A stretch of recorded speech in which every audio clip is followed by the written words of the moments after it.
Hello, everyone. Welcome to Inside and Beyond podcast. I'm your host, Natalia Fomichenko. Today, we continue bridging science and spirituality to unlock our full potential and personal growth. My guest today is one of the most inspirational authors whose book I read, the author of The Biology of Belief, Dr. Bruce Lipton. Dr. Bruce is a cell biologist and lecturer. He is an internationally recognized leader in bridging science and spirit. Bruce was on the faculty of the University of Wisconsin's School of Medicine and later performed a groundbreaking stem cell research at Stanford University. For more information, please visit www.brucelipton.com. Dr. Bruce, welcome. Welcome to Inside and Beyond podcast. I'm so excited to have you here. I am so excited to be here with you because your work is going around the world. There are people in this audience from all across the planet. So I want to thank you for this opportunity. So maybe we could help people not get into fear about what's happening on this planet. Thank you. Yeah, that's an amazing objective for the topic of today, which is mind and body connection, right? And you've done a lot of work on this field. And one of your books, which is one of my favorite books ever, The Biology of Belief, this book basically challenges the notion that our DNA is the most important determinant in our life. And you argue that on the cellular level, it is the membrane that plays the key role. So, could you please explain why it is the case and how a cell membrane is connected to the function of mind? Oh, okay. Well, let's start with the idea that I used to be a professor in a medical school, and I was teaching what most people have learned, that genes apparently control the character of our life. Well, my life is controlled by genes, and I'm just a victim of my heredity. Whatever I've been downloaded with, that's going to manifest in my life, and that's why people are so afraid. There's cancer in the family, and they say, "Oh, I'm going to get the cancer gene," or Alzheimer's, or diabetes, or heart disease. And I go, well, first, let me tell people some very important fact. Less than 1% of disease is even connected to genes. Okay. Oh, wow. And I This said, is incredible. it is, because I say, then where's all the disease coming from? Because we have a health crisis all over the planet. And the answer is stress. Stress is responsible for 90% of disease on this planet. And there's a very important reason, and I'll give you right off number one. When we're in stress, we release stress hormones into the body. And the stress hormones, one of the first things stress hormones do is shut off the immune system. Hmm. And I say, well, this is important because stress is the belief that we're running from a saber-toothed tiger, that something is threatening us. Stress is threat. Yeah. and, and so when you're running from a tiger, you want all the energy you can get together to run away. And the immune system uses a lot of energy, but that's for protection on the inside. Yeah. So, if you've ever been sick, you probably realize you didn't have an energy to get out of bed sometimes. And Of I go, course. yeah. So if the immune system's using a lot of energy, and you're trying to run away from a tiger, it's like, no, don't worry about the inside of the body. Worry about the tiger first. Yeah. And so the body shuts off the immune system when we're in what is called fight or flight, when we're in stress. Okay. And stress is generated by mind, essentially, by It's a brain. perception, it's a belief. Hmm. Two people can be in the same place, and one of them's like, "Oh, this is scary," and the other one's like, "Hey, life is great." And I go, "Wait, they're in the Yeah. same place." I go, "No, it's what you believe is affecting you, not the outside. The Hmm. outside, is involved with your belief, but it's your belief that affects the whole thing." Back 50 years ago, I did experiments, what's called cloning. Cloning means you put one cell in a petri dish, just one, and Hmm. it divides every 10 hours. So first you have one cell, then 10 hours later, two cells, and 10 hours later, four cells, and it doubles and it doubles and it doubles. At the end of the week, I have 30,000 cells in the petri dish. But the point is this, they all came from one parent. And I say, so what does that mean? I say, all of them are genetically the same. 30,000 genetically identical cells. So I say that's how I start the experiment. Then I do what?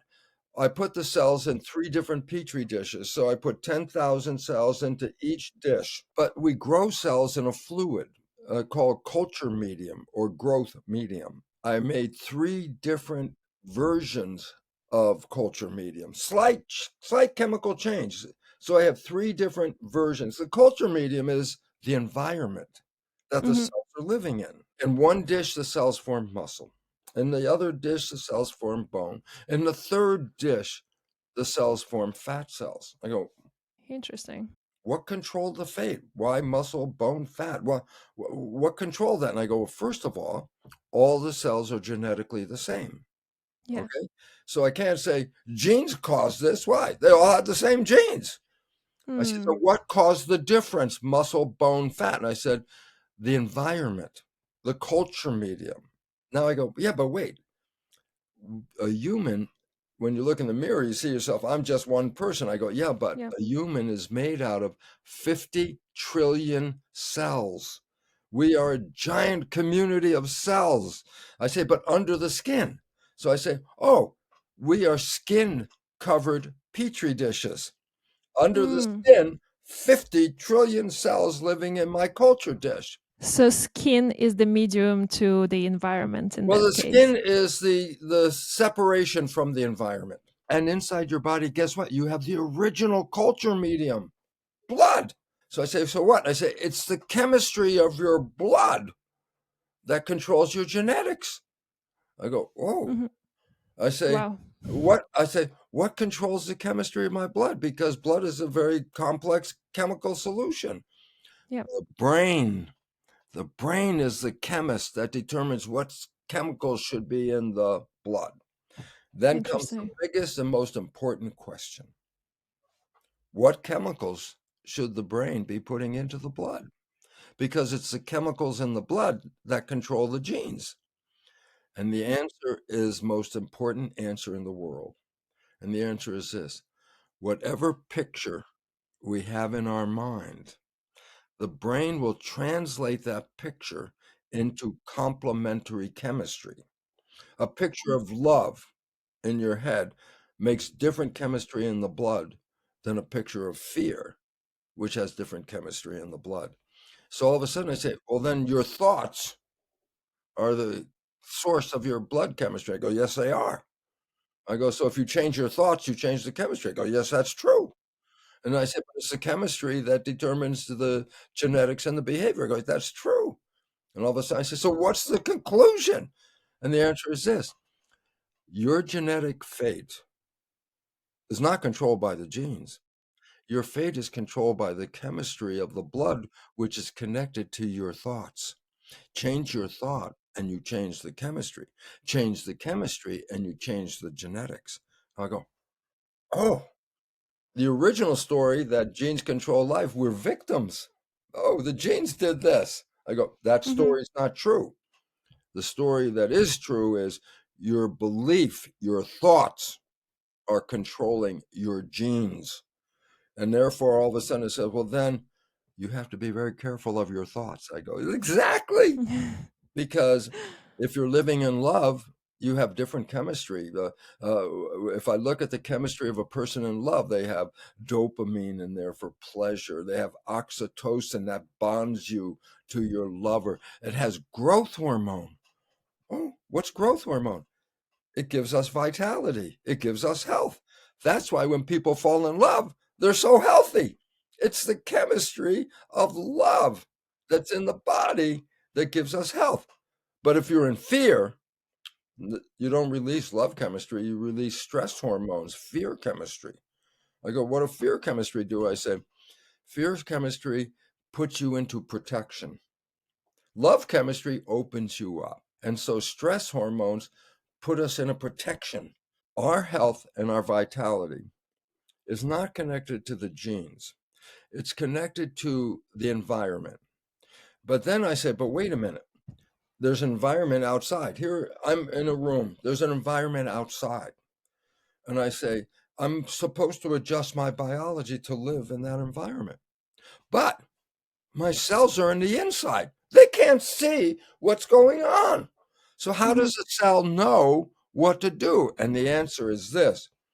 There's the environment, there's the nervous system, and then there's the body. And I say, what is the point?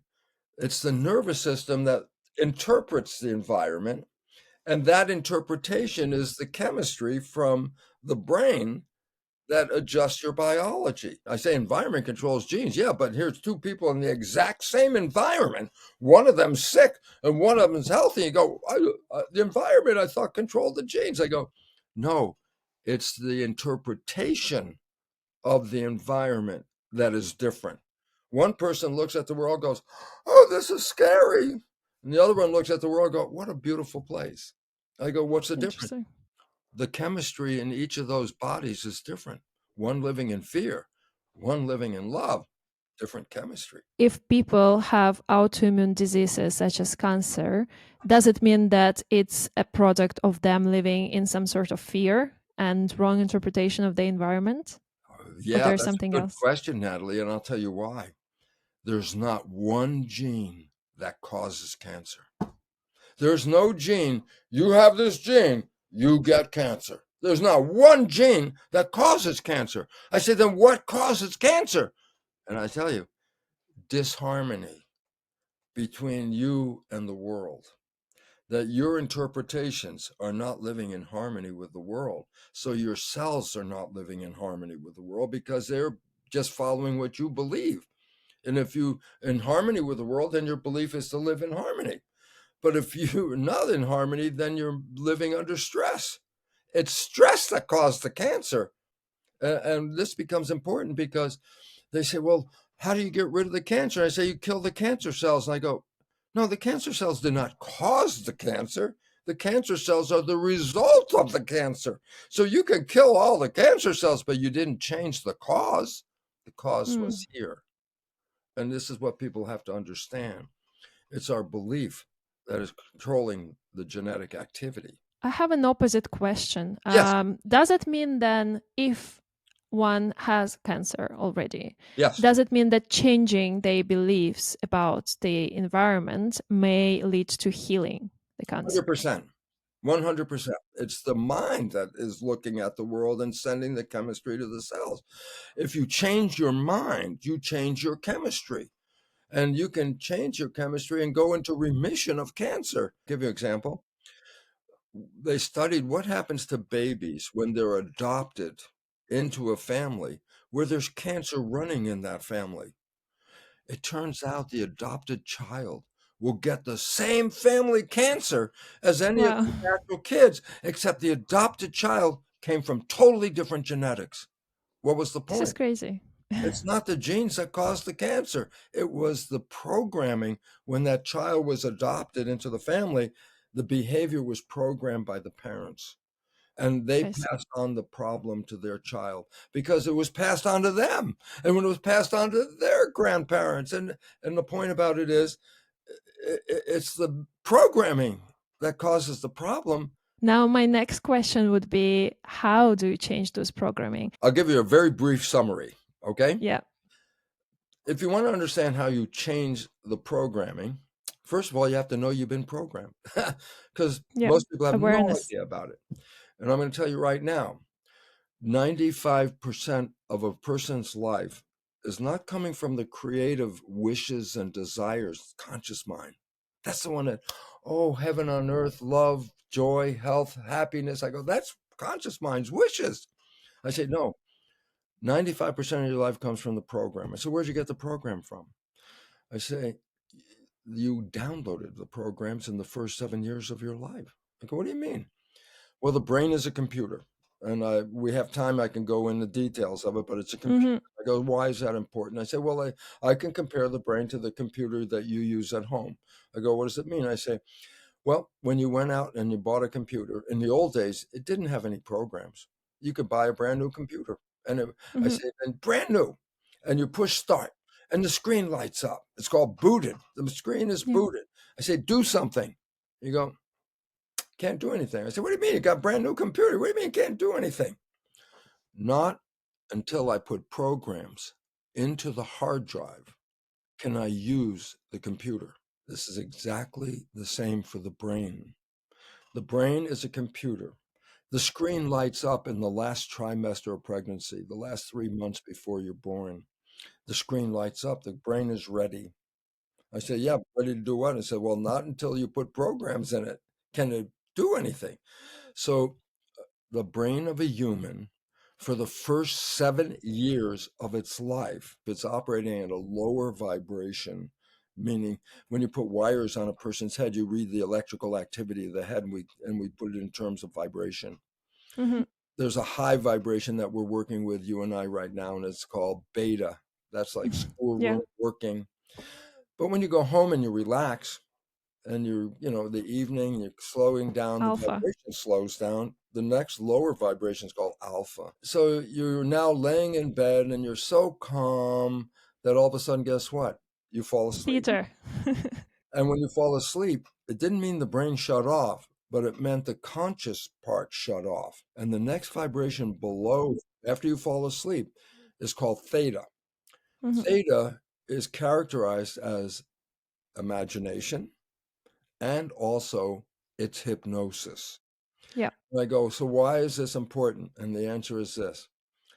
For the first 7 years of a child's life, the brain activity is in theta as the predominant form. Mm. What I say is theta is imagination. I go, yes, of course.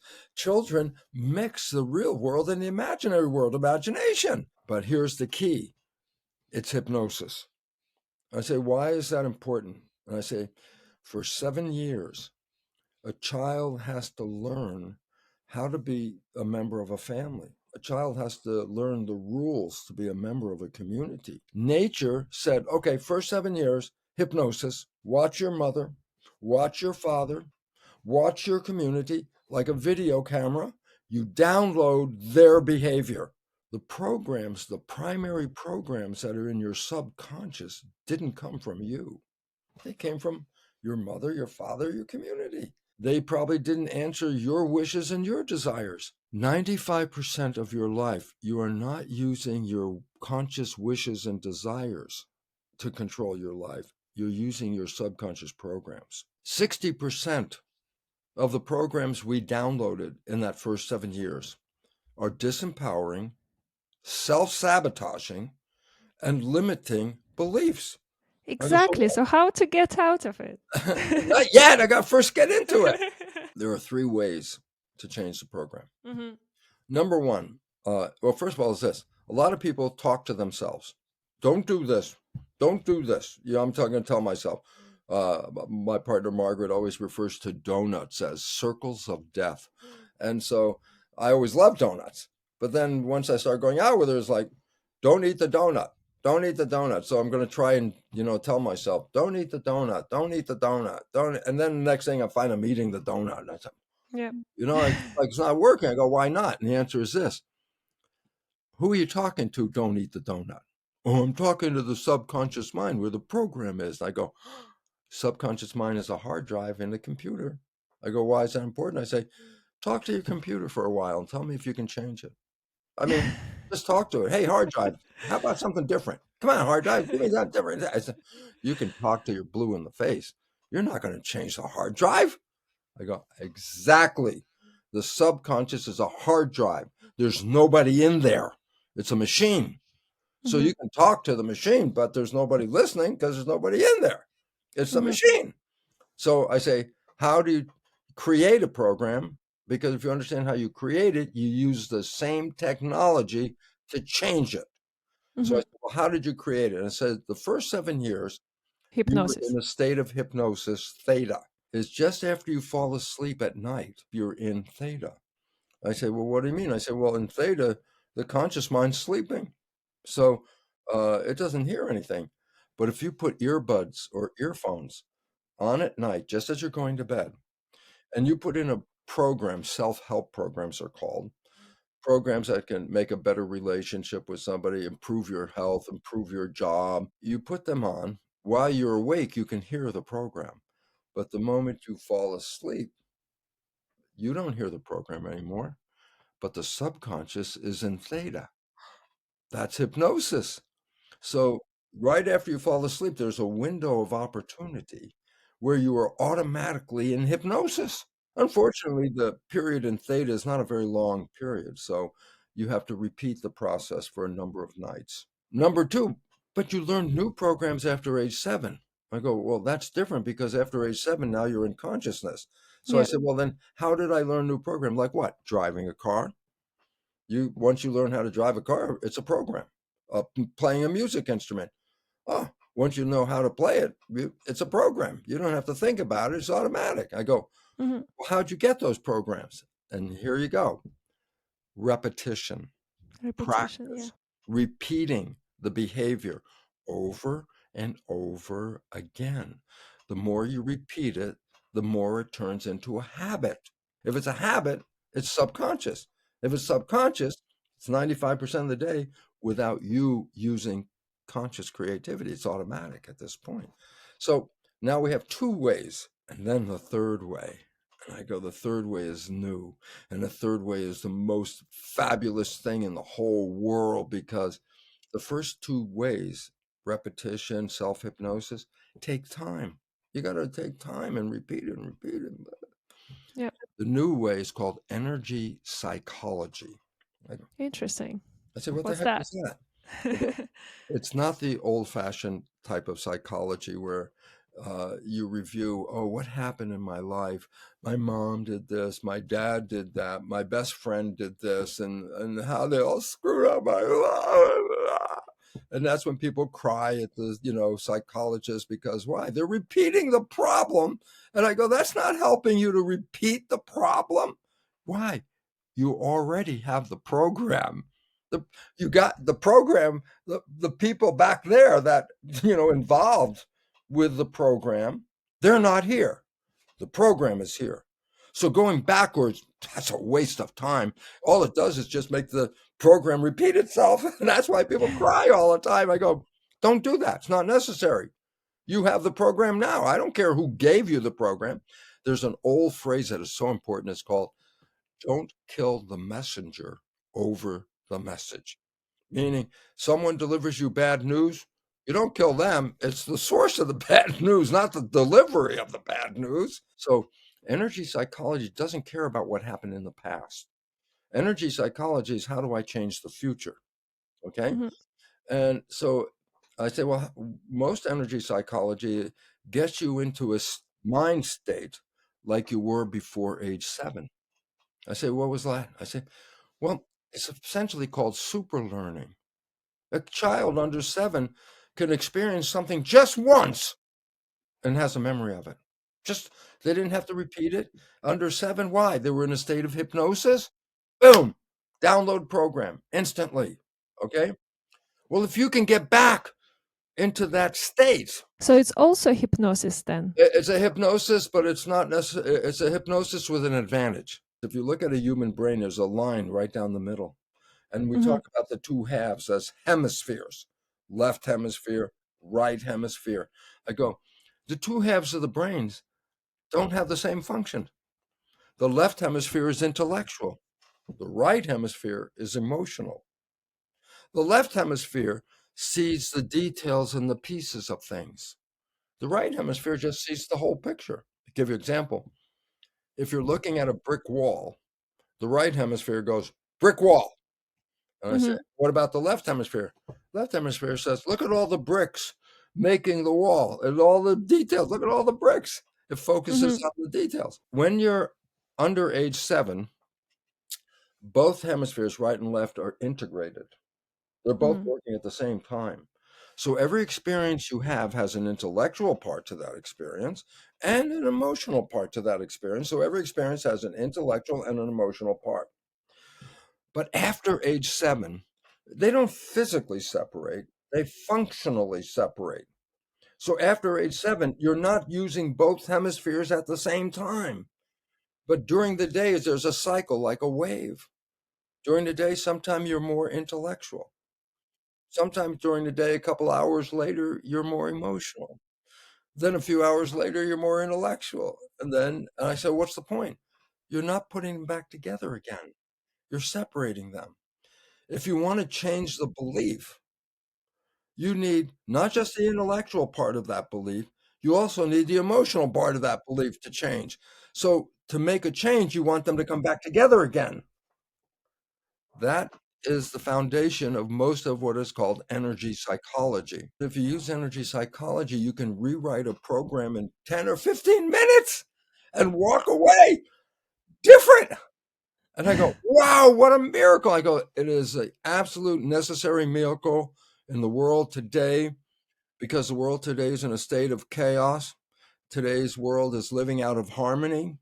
We're destroying the planet, which means we're destroying ourselves. And we have to change the way life is on this planet. Change life, change behavior. Change behavior, reprogram. All of us need to change our programming.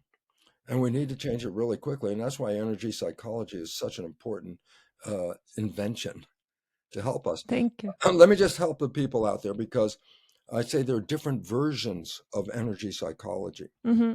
My website, very simple, brucelipton.com, has under belief change that in the menu, belief change, 25 or more different ways of using energy psychology, 25 different modalities of energy psychology. I give a paragraph to describe them and a website to connect with them. Thank you so much, Dr. Bruce. That has been so inspirational. There is a lot to think about. But I Ah, like how everything sort of brings together the choice and responsibility that you have to take for your own life to get out of the victim state, to get out of the bad programming and create the life you want. and it works, and it works. You just have to understand what was the problem. The answer is you first have to change the program to create the life you want. Yeah. Thank you. Thank you, and I Thank really you, Dr. appreciate Bruce. our audience. I hope they understand this because as every one of them changes their world, my world gets better, your world gets better, all of us get better. So, hooray for the change.